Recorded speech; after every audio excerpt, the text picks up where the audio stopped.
Bonjour et bienvenue dans cette nouvelle masterclass gratuite destinée aux acteurs du monde de la santé. L'objectif de cette formation est de vous aider en tant que soignant professionnel de santé à valoriser votre expertise pour collaborer avec des startups dans le domaine de la santé. Le plan de cette masterclass est le suivant. Nous commencerons tout d'abord par une courte introduction afin de bien comprendre l'environnement startup, santé et la place potentielle des professionnels de santé. Nous nous intéresserons ensuite à bien comprendre les besoins de ces entreprises à la croissance exponentielle évoluant dans le domaine de la santé. Puis nous aborderons le positionnement que vous, professionnels de santé, vous pouvez adopter pour monétiser votre compétence. Ensuite, je vous expliquerai comment vous positionner en tant que consultant expert santé. Et une fois que ces notions seront maîtrisées, nous aborderons les compétences à développer pour enrichir votre CV. Et enfin, pour terminer cette formation, un chapitre bonus vous expliquera les étapes pratiques à mettre en œuvre pour commencer votre activité de consultant pour start-up. Comme vous le voyez, le programme de cette masterclass est riche et va vous permettre d'avoir toutes les armes pour vous lancer dans une aventure start-up en tant que consultant et expert. Mais avant de rentrer dans le vif du sujet, n'oubliez pas de vous abonner à la chaîne et de liker le contenu s'il vous a plu. Ces petites actions très simples ont une importance capitale pour soutenir cette création de contenu gratuit destiné aux professionnels de santé et aux soignants entrepreneurs. Vous pouvez également poser toutes vos questions dans la partie commentaires de cette vidéo. Allez, maintenant nous allons pouvoir commencer cette formation par quelques mots d'introduction. La toute première question que l'on peut se poser est pourquoi devenir consultant pour les startups santé ? Laissez-moi tout d'abord vous faire une courte présentation du secteur des startups de santé avec des chiffres clés et des opportunités. Il est important que vous ayez à l'esprit que la HealthTech est un secteur en forte expansion avec une augmentation constante des levées de fonds ces dernières années.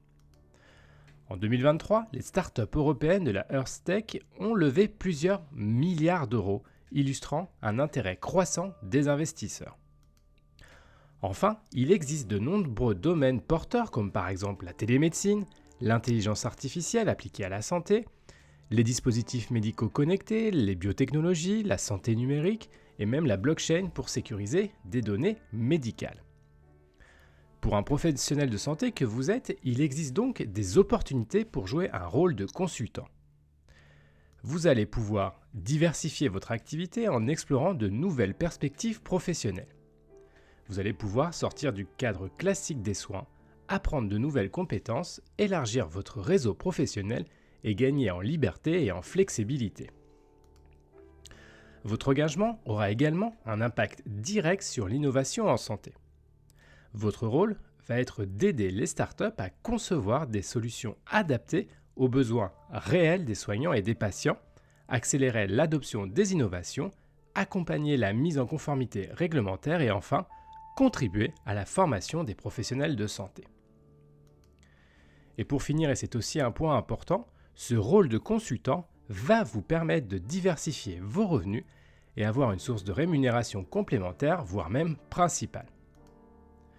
Un point important concernant les possibilités d'augmenter vos revenus, sachez qu'il existe, pour simplifier, 3 possibilités pour vous. Vous pouvez faire une facturation à l'heure ou à la journée. Vous pouvez également pratiquer un forfait sur des projets précis. Enfin, vous pouvez également avoir une participation au capital car certaines startups offrent des parts en échange d'un rôle de conseiller technique. À noter, pour conclure cette partie, que certains soignants commencent par des missions ponctuelles avant d'en faire une activité principale et enfin créer leur propre cabinet de conseil. Après cette introduction, passons maintenant à la partie suivante afin de comprendre les startups santé et leurs besoins. Tout d'abord, il est important de noter qu'il existe plusieurs types de startups en santé. Vous avez les applications en santé, elles facilitent la télésurveillance, le suivi des patients chroniques ou encore la prise de rendez-vous médicaux. Il s'agit par exemple des applications de suivi glycémique pour les patients diabétiques ou les plateformes bien connues de téléconsultation. Ensuite, il existe des startups dont le produit est un dispositif médical connecté. Il s'agit de capteurs intelligents, d'objets connectés, de montres de suivi de santé. Ces outils permettent un monitoring en temps réel et une meilleure prise en charge des patients, à domicile comme à l'hôpital. Enfin, il existe des solutions de digitalisation des établissements de santé. Il s'agit des logiciels de gestion patient, de l'intelligence artificielle pour optimiser les flux hospitaliers ou encore l'automatisation des prescriptions. Pour faire simple, c'est tout ce qui améliore l'organisation et l'efficacité des soins. Ces startups ont des défis et des enjeux à relever. Il s'agit de la résolution de problèmes courants à toute entreprise innovante, notamment dans le domaine de la santé.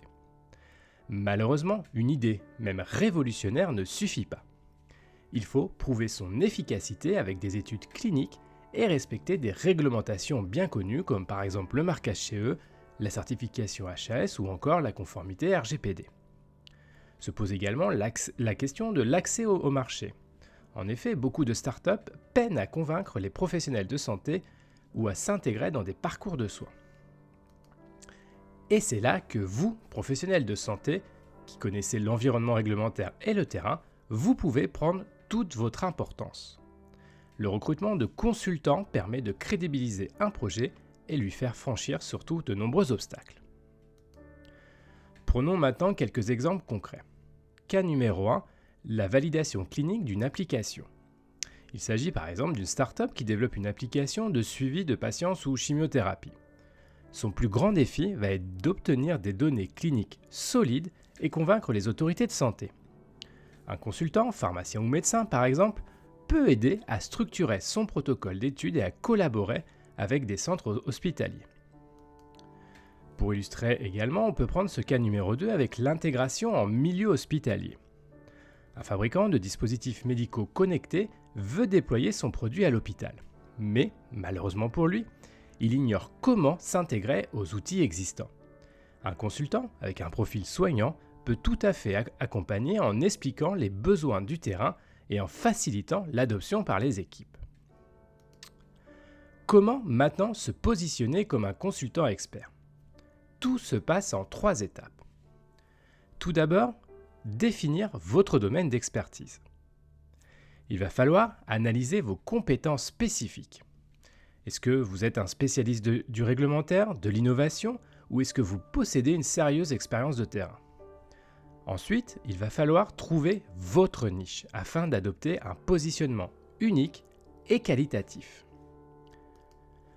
La deuxième étape va être de créer une offre de service claire et attractive. Par exemple, proposer la réalisation d'audits cliniques, un accompagnement réglementaire ou encore une aide au développement de produits. Structurez toujours votre proposition de valeur en 3 étapes. Un problème, une solution, des résultats attendus. Enfin, troisième action, se mettre en avant sur le marché.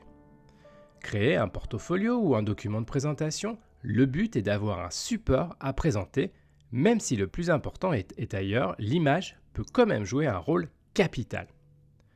Vous devez également optimiser votre profil LinkedIn pour attirer les startups.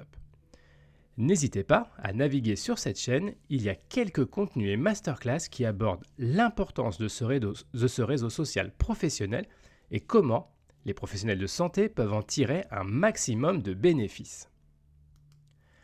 Maintenant que vous avez identifié votre valeur ajoutée, il va falloir développer votre activité de consultant expert dans le domaine de la santé.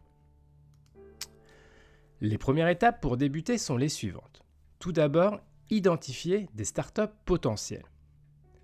Il existe aujourd'hui différents moyens de sonder le marché. Vous pouvez participer à des événements, faire de la prospection sur les réseaux sociaux, notamment LinkedIn, ou encore rejoindre des incubateurs. Une fois votre cible identifiée, il va falloir les approcher et les convaincre. Vos stratégies pour réussir un premier contact va être la clé de votre succès. Cela va paraître probablement difficile les premières fois, mais avec le temps, vous allez maîtriser cette prospection bien loin de l'univers des soins.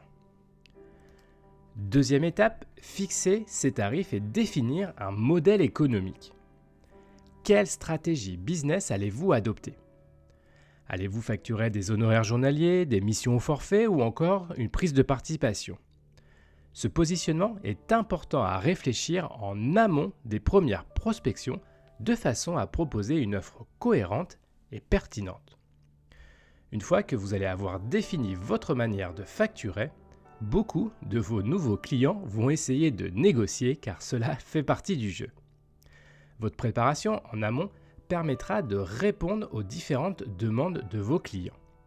Schématiquement, 2 sujets vont forcément revenir dans la négociation, le prix et le délai. Enfin, pour que votre activité d'expert dure dans le temps, il va vous falloir créer des partenariats durables. Toute la question va donc être comment devenir un consultant de confiance et fidéliser vos clients. Vous devez vous astreindre à apporter une valeur continue à vos clients. Une relation commerciale doit reposer sur une prise constante de l'évolution du marché et de la demande des clients.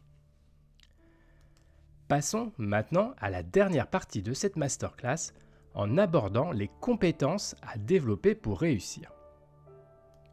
Vous allez en effet acquérir de nouvelles approches pour pouvoir développer votre business et signer des contrats. Schématiquement, 3 grandes compétences sont indispensables. Première compétence, la communication. Toute votre valeur ajoutée sera d'arriver à vulgariser des concepts médicaux pour des non-spécialistes. Car c'est bien souvent ce qui est attendu d'un professionnel de santé au sein d'une start-up, apporter une connaissance métier. Vous allez devoir également gérer des réunions et des présentations efficaces. La communication va donc devenir votre quotidien et il va falloir maîtriser cet art très rapidement. Deuxième compétence importante, l'innovation et l'entrepreneuriat. Comprendre les bases de la gestion d'un projet, la philosophie start-up ou la pression du résultat sont autant de situations peut-être nouvelles pour vous. En plus, il est souvent attendu pour les startups au début de leur développement la présentation d'un prototype. Vous allez donc devoir adopter une approche nouvelle dans votre façon de travailler. Enfin, dernière compétence à avoir, la veille réglementaire et technologique. Il va falloir probablement que vous maîtrisiez les règles et les réglementations en santé relatifs, par exemple aux dispositifs médicaux, à la CNIL ou encore au marquage CE. Votre compétence sera également attendue pour identifier les innovations pertinentes dans le domaine d'activité pour conseiller les startups sur leurs choix stratégiques. Pour terminer cette masterclass, je vous propose quelques points importants pour démarrer. Outils et ressources utiles. Il est en effet indispensable de vous former et de cibler les bonnes startups. Pour cela, visitez des plateformes startup ou encore les différents réseaux sociaux. Intéressez-vous également à la partie juridique d'une activité de consultant comme par exemple la rédaction des contrats ou la formalisation d'une mission. Deuxième point important, travaillez votre communication. Créez un pitch clair pour vous présenter en tant qu'expert. Cette présentation doit être travaillée en amont de toute prospection afin d'avoir le jour J la bonne présentation. Sachez vous entourer en rejoignant par exemple des réseaux de consultants ou des groupes professionnels. Enfin, ayez un plan d'action personnel clair.